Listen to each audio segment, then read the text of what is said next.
Coucou tout le monde, dans la vidéo d'aujourd'hui, je vous montre comment est-ce que je retire les nœuds des cheveux de notre jeune fille et je vais vous donner quelques astuces qui permettront d'éviter ces nœuds. Pour procéder au démêlage, j'utilise un jus d'aloe vera dont je vais saturer la section que vous voyez sur la vidéo, l'arrière de ses cheveux. Je procède par section, mais j'ai au préalable étiré au sèche-cheveux afin que ce soit plus simple puisqu'ils étaient vraiment enroulés. Puis par la suite, je vais mettre de l'huile, ces trois huiles, huile de ricin, huile de palmiste et huile d'olive.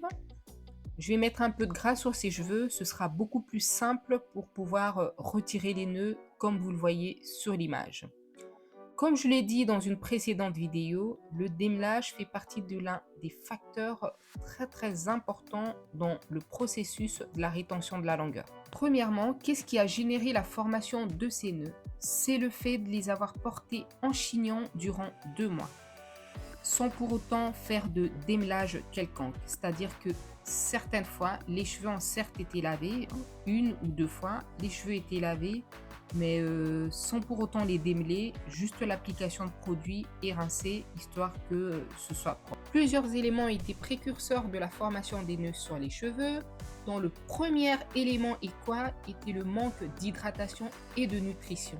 Donc nous sommes en train d'y remédier. Donc qu'est-ce que l'on fait? Avec l'apport du jus d'aloe vera sur ses cheveux qui permet en même temps de démêler ses cheveux et l'apport des huiles que nous avons rajoutées pour les démêler, pour les renforcer puisque comme vous le voyez, le fait d'avoir rajouté de l'huile permet de lisser la fibre capillaire et vous voyez que le démêlage est vraiment facilité avec cette méthode.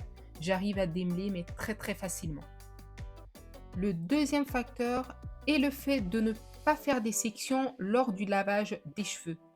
Surtout en sachant que ce sont des cheveux qui étaient déjà emmêlés en amont avant le soin. Donc ceci est l'un des facteurs qui a encore favorisé, multiplié la formation des nœuds sur des cheveux au départ qui étaient déjà emmêlés.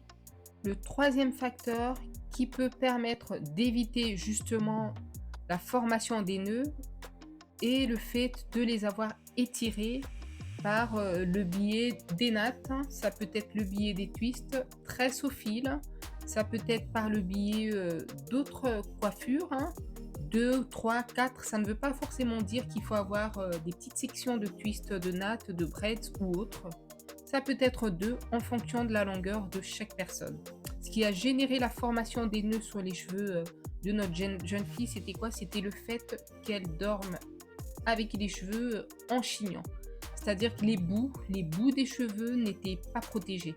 Le fait de porter l'essoir, des tresses au fil, twists, nattes ou autres permet de les garder justement étirés et ça évite à ce que les cheveux puissent s'enrouler entre eux.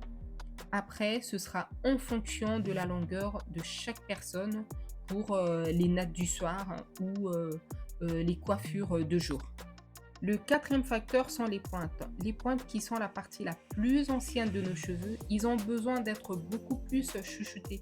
C'est-à-dire que lorsqu'on observe une sécheresse à ce niveau-là, on leur apporte de la nutrition par le biais des huiles, justement, pour permettre de faciliter la manipulation et de limiter également la formation des nœuds.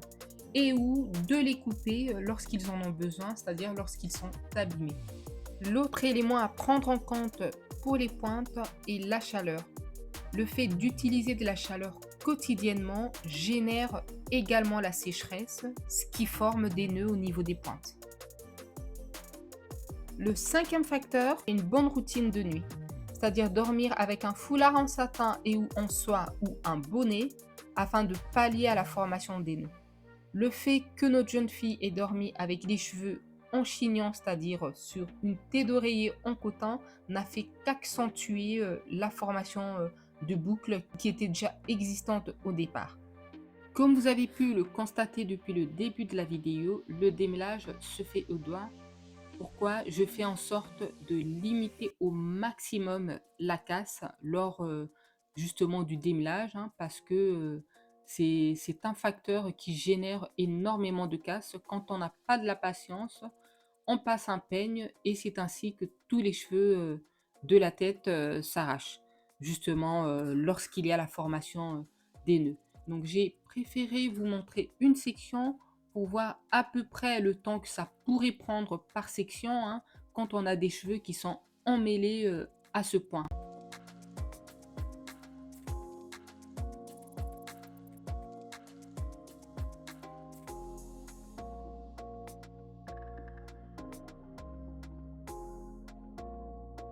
Sur la section que je suis en train de démêler, regardez le nœud qui s'est formé. Vous vous imaginez passer un peigne sur des cheveux comme ça? Imaginez-vous passer un peigne dans des fois on a tendance, à ne pas réaliser, hein, mais imaginez passer un peigne sur des cheveux comme ça, alors là, c'est vraiment la casse, mais assurée, hein, assurée. Quels que soient les soins que nous allons réaliser, quels que soient les soins, on peut réaliser, je sais pas moi, 4-5 soins par mois, des soins booster de pouce. Mais là, quand on a des nœuds ainsi et passer un peigne sur des cheveux comme ça, c'est peine perdue, hein. C'est tout à fait normal qu'on ait l'impression que les cheveux ne poussent pas, alors que les cheveux poussent, nos cheveux poussent, hein. Tous les mois, nos cheveux poussent. Mais le problème qui se pose, c'est dans la rétention. Nous n'arrivons pas à retenir de la longueur. C'est ce qui fait qu'on ait l'impression que les cheveux ne poussent pas. C'est la rétention de la longueur, pour moi en tout cas, qui est la base quand on veut avoir premièrement des beaux et des longs cheveux. C'est tout d'abord la rétention qui est le facteur vraiment à prendre en compte.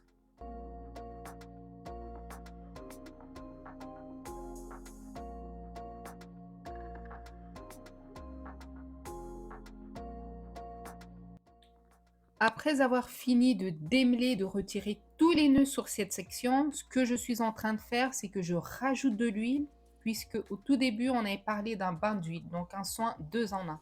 Donc je masse les cheveux de notre jeune fille en appliquant de l'huile abondamment sur ses cheveux.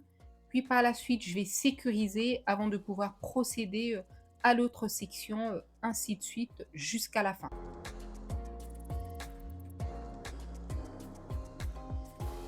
Tant qu'à faire, j'en profite également, comme tu le vois sur l'image, pour faire un massage de son cuir chevelu qui va permettre de favoriser la circulation sanguine. Puis je réalise une section pour éviter que les cheveux ne puissent s'emmêler une énième fois avant de pouvoir passer aux autres sections, puisque comme tu peux le voir, j'y ai passé du temps pour le démêlage de ses cheveux.